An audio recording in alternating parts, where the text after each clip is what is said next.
I'm Jean Marie Herron, Certified Professional Organizer. Welcome to POSSE, productivity and organizing solutions serving everyone in your home office, or virtual. If you want to see my organizing and productivity classes and videos, make sure to hit the subscribe button. So welcome everybody. Welcome to this month's POSSE's Pen. I hope you had a wonderful Valentine's Day, whether it was truly a holiday for you or just one of those Hallmark flybys. So this month it is all about loving your memorabilia. Welcome. For those of you who may not know me, my name is Jean Marie Herron and I'm a certified professional organizer. I saw quite a few names on the registration list that I haven't seen before. So if you're brand new to POSSE's Pen, what we do is we give a monthly Zoom gratis call on different residential, that's Maggie shaking her collar in the background, on either a residential topic or workplace productivity topic. And I'm going to, now that I got distracted with my dog, I think I told you who I am. I run a company called POSSE. We specialize in residential organizing and workplace productivity. And here's your monthly Zoom call. So I'm going to jump right in because this is probably one of my favorite subjects and one that is the most emotionally charged for people in their homes. Couple of housekeeping items. I am recording.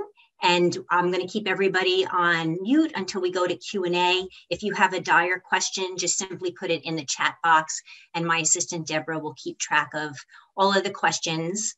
And we'll go through the agenda and then I'll tell you about my next pen, which is actually on St. Patrick's Day next month. And then we'll open it up to ask the organizer and then we will close by 1 o'clock. So I keep hearing her. Memorabilia reminds me of when I work with people who are in the throes of downsizing and they say, when should I start to think about downsizing? And I say, start now. Well, it's the same thing with memorabilia because it tends to be one of those super large categories that is all over the house. So I say, go ahead if you really want to honor and love your memorabilia. Think about where it might be lurking. And, you know, the common places for most houses would be, you know, the attics and the basements, people's nightstand drawers, but people put memorabilia everywhere. I've seen memorabilia in the oddest places, and I don't even want to talk about where they were, but it's all over the house. So when you want to deal with your memorabilia, figure out where it is and think about what kinds you have. And this is where everybody is very different. What I did on the right-hand side is I typed the most common forms of memorabilia. So whether it's a 2-year-old crayon drawing or an 85-year-old oil painting, lots of books, cards, clothing, furniture, jewelry, lots and lots of media, especially pictures. We've all, you know, lived, walked down memory lane. So we have religious and ceremonial and traditional items and tchotchkes and trinkets and stuffed animals. So think about what you have and where it is, and think about how much of it you want to keep, because it's really all about the decision making. So we want to be able to aggregate it, see the volume we have, the kind of categories we have, and you need, not me, but you need to make a decision on just how much of it you want to keep. And then when you have your keepers, we want to give it a special home so that when you look at it in your house, it'll put a smile on your face. So how do we do that? So here are some suggestions that I have for you. And the first one would be a treasure chest. So a treasure chest is really any kind of a chest you want. This happens to be a picture of the chest that I have all the memorabilia from my nanny. So I lost my nanny 6 years ago, and everything that makes me think of her is in that chest. So if you were to open up that chest, which actually sits on her sewing machine, you would find pictures that she saved, the scissors, the pins in the secrets box. So all the items that bring a smile to my face and remind me of Nanny. But your idea of a treasure chest could be anything. Maybe you have 3 children and you want to have, a very big plastic box for each child's memorabilia. Here's another example. This was in my newsletter. This is a little box that my sister gave me from Africa when she worked on mercy ships.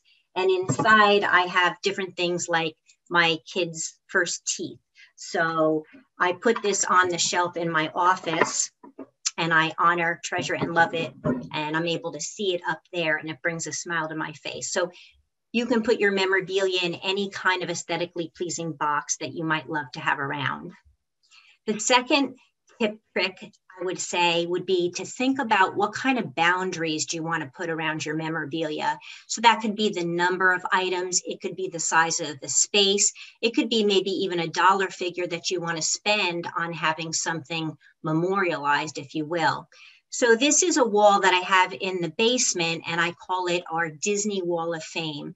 So when my in-laws passed many years ago, my husband decided he was going to take some of the money and purchase a Disney Vacation Club membership, and we would take the children every other year or so to Disney World. So in the 20-something years that we've been going to Disney World, these are all of our favorite photos. But that's my boundary. It's that particular space on the wall. And underneath, you're just going to see some bookshelves, and everything there is also memorabilia related. So if you look, for example, at the bottom shelf, you'll see a little running man over by the rocking chair. And my husband's sister made that for him back in his running days. And he lost her when he was only 19 years old. So that's very special to him. And then next to that, the white box, that's where all of our home movies are. And next to the white box, you're going to see 3 blue boxes. Those are all of the wedding albums. It's our wedding album, but then since we lost his parents, it's also the parents' wedding album, and then my mother's wedding album. So everything on that shelf, that's kind of my memorabilia boundary. So if you were to point to anything on that shelf, I would tell you that it was a special piece of memorabilia. Even on the first shelf, there's a dual picture frame of 2 children in high chairs, and it has one of those sound recordings. So I recorded their voices when they were each the same age sitting in the high chair. So think about what kind of boundaries you might want to set up, what kind of square footage, what kind of number of something. And it's another way to help you, again, love your memorabilia, honor it, treasure it.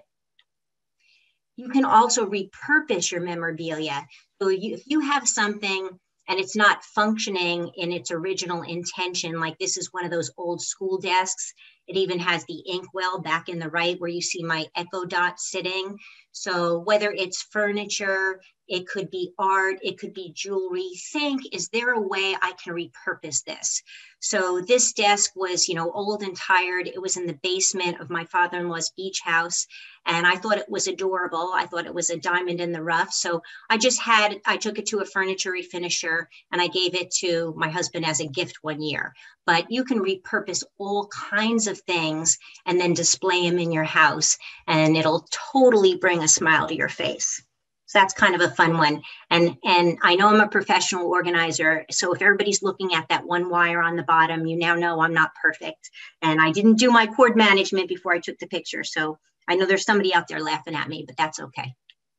Okay, next trick I have for you and suggestion would be always go for the quality over the quantity.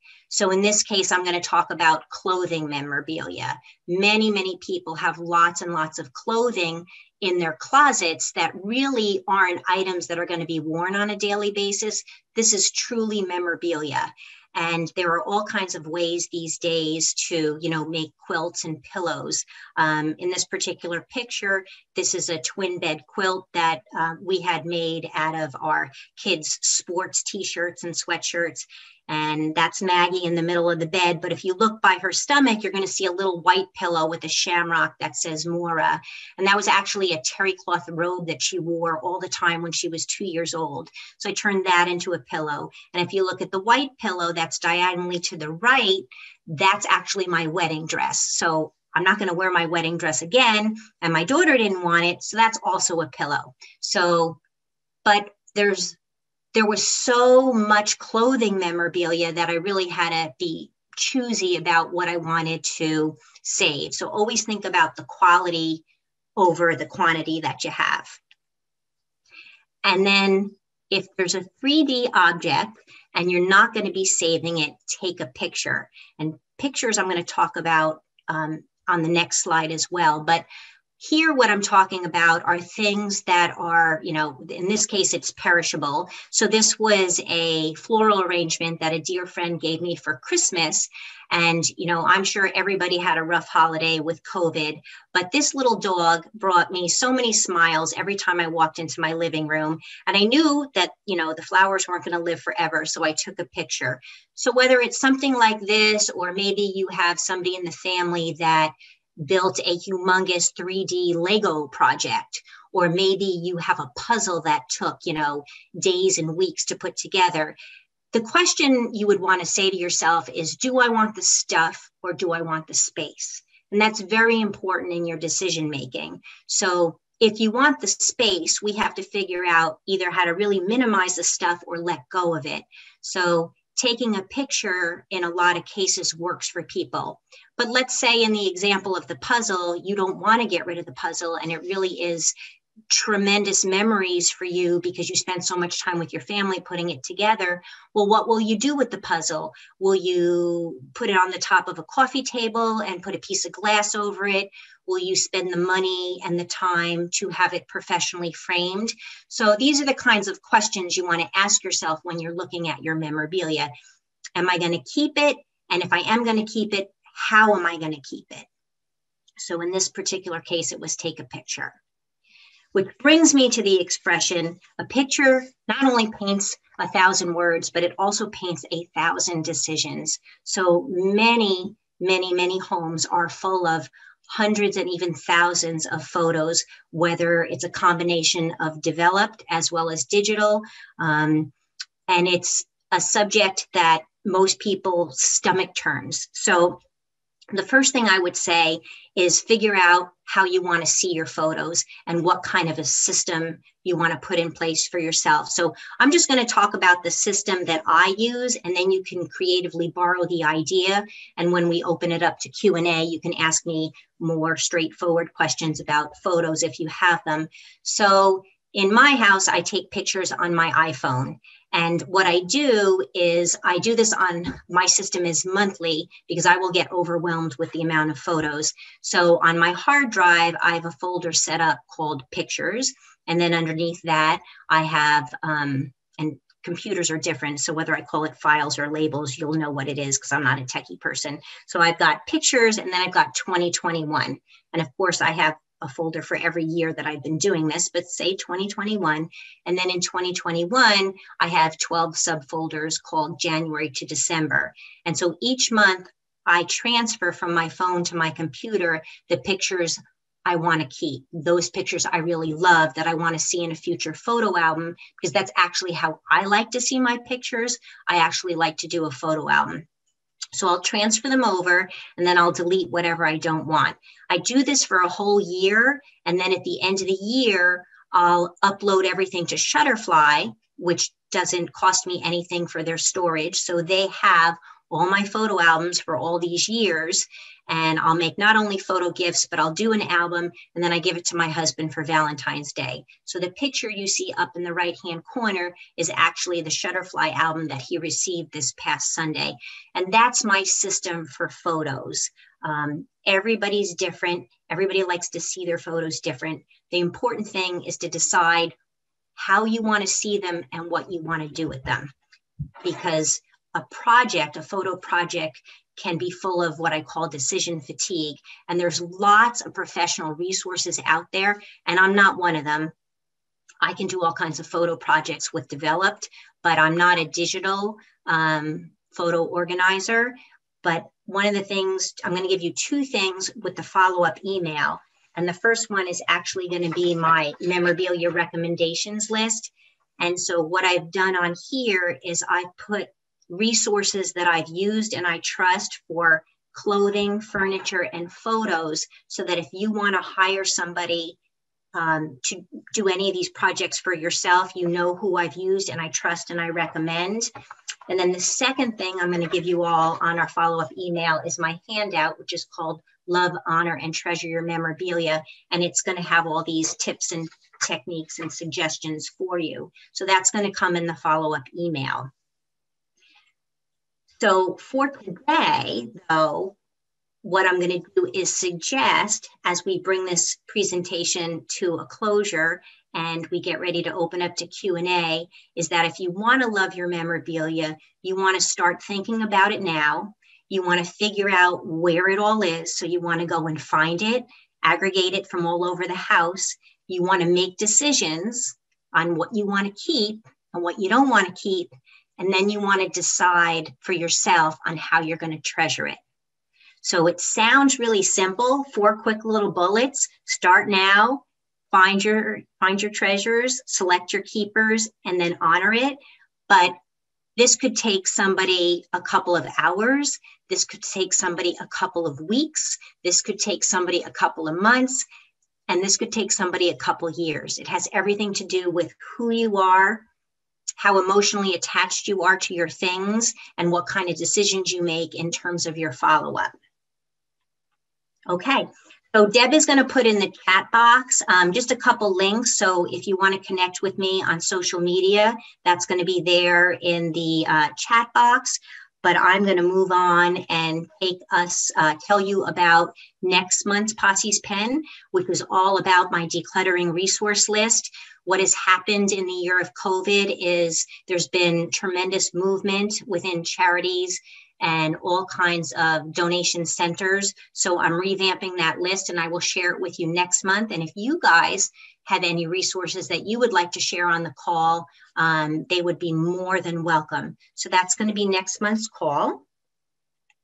And I'm going to open it up now to Q&A so we can talk more about your memorabilia. So if you would like to unmute yourself, you can. And I'm a picture, so let's see. I don't know why I'm a picture. We see your face. We see you. Do? Yeah. Here I am. Okay. The picture is me. Oh, that's you, Deb. Because I'm signing under your account. That's a strange picture. Oh, and nobody make fun of me because I don't look anything like my pictures anymore. I still have COVID hair. So pretty soon this is going to be memorabilia. Oh. All right. So Q&A, here we go. Ask away. Jean Marie, I have my hand raised. Yes. Good, Karen. Hi. Hi. So great presentation. And I have a question. So I did have my daughter's, the best, clothes that I liked made into quilts. So I've done that. But I also have probably 3 plastic bins of their clothes. Save their little booties, their first bibs, things like that. I mean, how much of that? My husband's like, why do we still have that? They don't want that, Okay. So personal decision. Yep. How old are they now? 26 and 17. Okay. So one of the things you can do if you want is schedule some wonderful one-on-one time with them and take the opportunity to walk down memory lane with them and say, I just wanted to show you all these wonderful items that I've saved all these years, and you can tell them about, their birth, etc. Would you want any of these things? See what they say. Okay. And if they tell you what they want, you can then go ahead and make a memorabilia bin for each one of them. So usually in most people's homes, there's the memorabilia bin that you make for each child. Yeah. And it's and normally what they want may not be at all what you think they'll want or what you want to give them. So it's actually a wonderful opportunity to ask them, because it's really fascinating to see what they remember versus what you remember, and what they call memorabilia versus what you call memorabilia. But you have that opportunity with them, and then you can have the memorabilia bin for either yourself as a mother or for yourself and your husband. Okay. And it'll dwindle over the years, so as you're going through time, You might take a second and a third pass. And then when I talked about boundaries, it's all about, what volume do you want to save?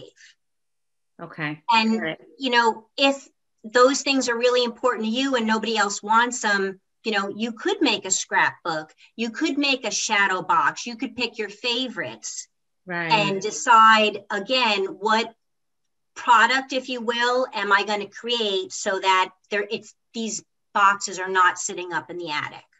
Okay. All How's right. that? Perfect. Yeah. Perfect. Thank you. Sure.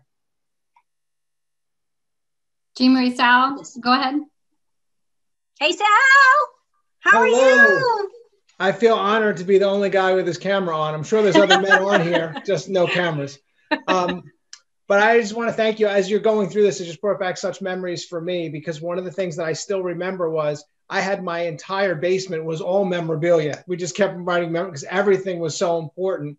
And then as we started to go through them, the moment when you said you can take a picture that you're not dishonoring the memory by getting rid of the stuff was really something that you even touched on here.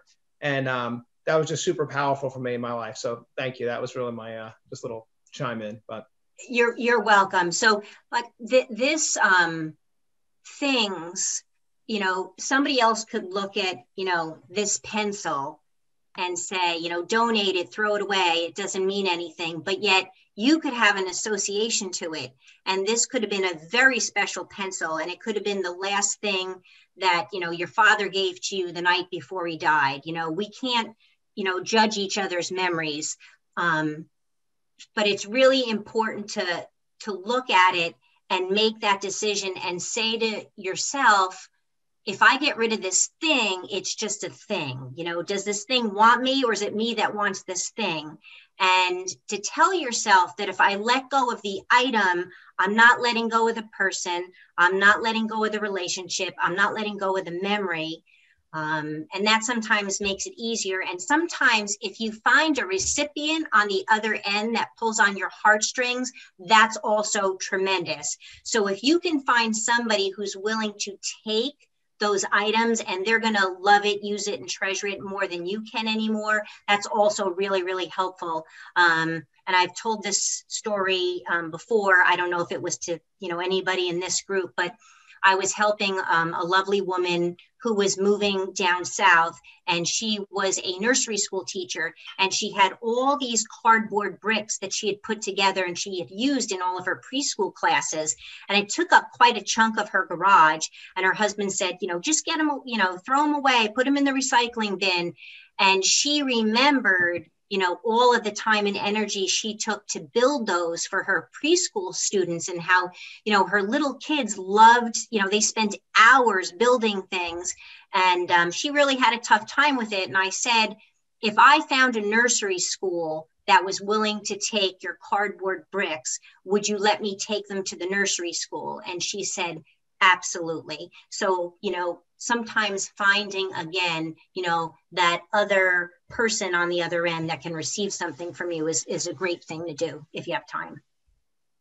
Okay. All right. I'm looking for yellow hands. Any yellow hands? All right. You're all quiet. So does anybody want to say something? Is there anything in your house that you have a special place for, or you've repurposed, or you decided on a number or a recipient? My husband had quite the collection of Harley Davidson t-shirts when he used to have a bike. It's since gone, and we went everywhere, and every dealership we went to, we had to have a shirt, and he started to get rid of them.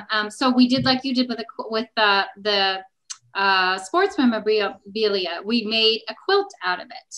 And I have a quilt also from my daughters. I made a lot of dresses for them when they were little. So I kept some of them, but I made a quilt out of the fabric, and they can remember, the fabric. And I'm so glad I saved some homemade little dresses and toys and puzzles and books, because as a grandma now, I have a room for when I have one granddaughter who's 8, but I have another one due next month or in 2 months. Anyway, so I have a little room just for the grandbabies with stuff that my kids played with, which is so special. So fun. So fun. has anybody done anything fun with jewelry? When my grandfather passed, my grandmother took all of his tie tacks. So that tells you how old my grandfather was. And she had all of his tie tacks made into a charm for every one of the grandchildren. And I thought that was really cool. So, you know, when I wear that charm, it's just a wonderful, you know, memory of my grandfather.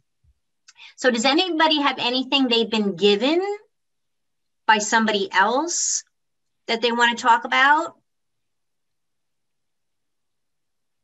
I could just share with you as, my parents lived in their house almost 60 years. My mom passed away last year, and she was almost 95. So, you know, she had a long life. And she was unable to throw anything away. So I was excavating down to 1945, literally, and still am.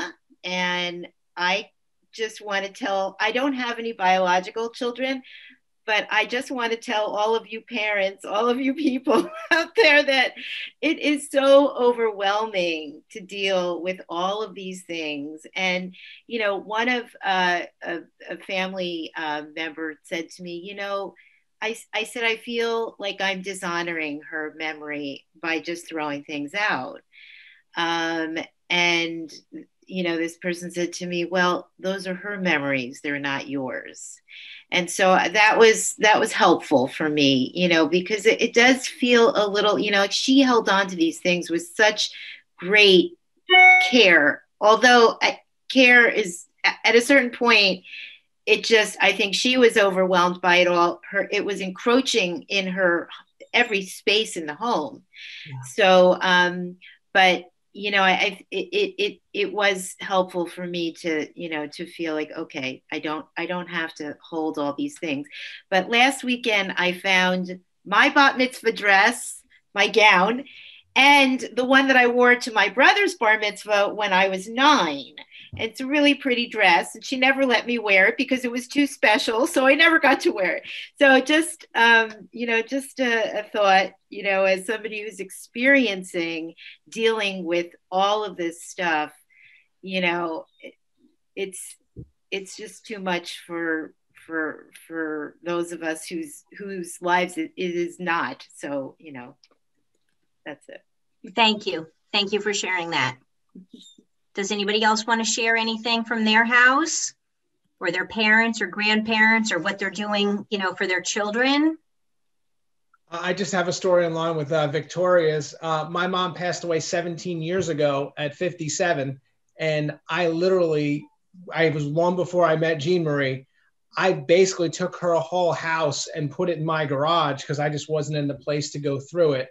And I took a full garage, which turned out to be a room in the house, which turned out to be cabinets, which turned out that there's still 2 bins that are in the basement that I guess on my next visit with Jean Marie, maybe we'll go back through them because I'm in a different place. As we kind of progress, you can start to deal with those things as time goes on. So this is really, but this is, and Jean Marie, what you do is so much more than just whether it's clutter or memorabilia. Like, this is our heart issues that you really are like the team therapist here. So thank you for helping us all in this process, because it really, I learned so much from working with you. It wasn't just about cleaning out my basement, which is how we kind of started. So thank you.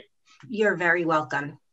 So what is anybody's next step? So you've all now gone through Posse's Pen, Love Your Memorabilia. Hopefully you learned something. What is anybody going to do? Go ahead, Diane. I'm going to make a photo album of 2020. I remember that from way back, and I did it for a couple of years and I forgot. And then in your resource list, is there somebody that can help organize my photos on my computer? Yes. So when Deb sends this out, so I have 4 referrals underneath the photo section. They're all a little bit different. And you can call me offline. One of them does all kinds of photos, digital, developed, and is a really awesome archivist, especially if you have any things that are, really sensitive in terms of, material and deterioration. Then I have another resource on there that is a tremendous amount of digital media transfer. And then I have another gal on there who is a certified photo organizer, and she can also deal with all your digital. She can, so you just say, this is how I want my photos organized. You say, I want it on a hard drive. I want it in the cloud. Yes, there are people out there who take it to that level. So just call me and I'll tell you which one you should pick. Okay, thanks. And then my last person on the list is, she is really somebody who is fantastic at making movies besides, the digital transfer. If you wanted to make a GIF for somebody and you wanted to turn your photos into a slideshow or something to watch on your television. Mm-hmm. So I have 4 different levels of people I'm recommending for photos. So you just tell me offline exactly what you need and I'll get you to the right person. Excellent, because I digitized all the old videos, but now my daughter's gone through them all, but I haven't. And I'd like to, kind of get that in a place that I could just look at what's there and not, like 6 hours at Disney, for example. I know exactly what you mean. Excellent. Yep. Sue, did you have a question? Yeah, I'm following Diane with photos, and that's going to be my next COVID project. Mm-hmm. That being said, I also do genealogy. So I have all the old photos going back to the 19th century. Yep. And I'm struggling with, what do I save? What will my kids want? But being into genealogy, where do I put them? So maybe I will work with one of your photo people. I know exactly who I would send you to. Okay, good. Mm-hmm. We'll talk. Yep. But that is going to be my next project. My digital are pretty good, and my albums, I'm switching them from the old albums into acid-free paper, sleeves. Wow. So that's a project as well. So yes. Here I go. One of the things we want to ask ourselves, especially with something like photos, is what is our end goal? Like, how do we want to see them? Because, somebody might be perfectly okay with them sitting in an acid-free box. Somebody else might not want them physically around at all, and they just want a digital organization.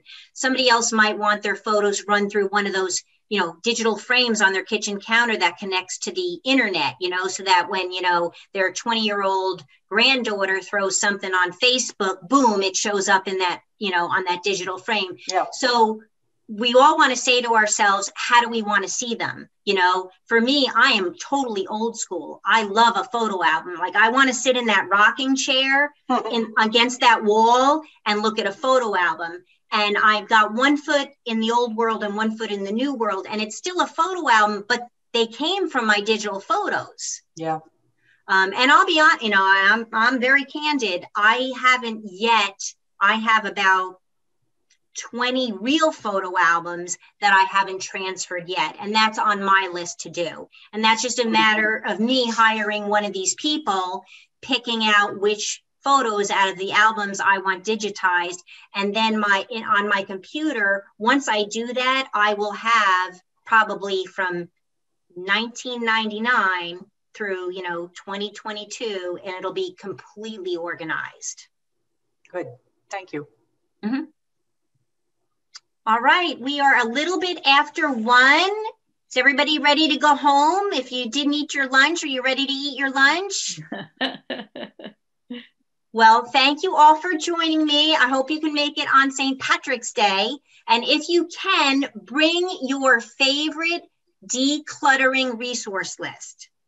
I'm sorry, decluttering resource. I'll show up with the list. But if you have, like, for example, I was with somebody this morning who had bikes that she wanted to donate, and she started talking about Pedals for Progress. So, I was with somebody else and there was fencing equipment.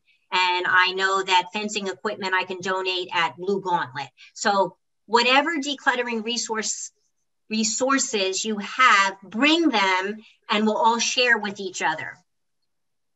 And I'll jump in, Jean Marie. If everyone likes the services and the programs that Jean Marie provides, the bottom link that I put in the chat, it says review. It goes to her Google page, review. You just need to click on that and you can write a Google review for her and it will show up on her website. Or if you just go to her website in the top right, there's a Google icon. You can click on that as well. And if you missed any pens and you want to see any previous pens, they're on YouTube. So I've been recording everything. It goes up to YouTube. And the easiest way to find my YouTube channel is just to go to my website and in the top right-hand corner, click on the YouTube icon. So if you've ever missed a recording, that's where it is.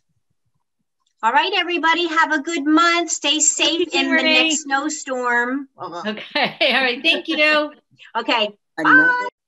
Remember, if you want to see more organizing and productivity videos created by Posse, hit the subscribe button and you'll be alerted when the next one is ready.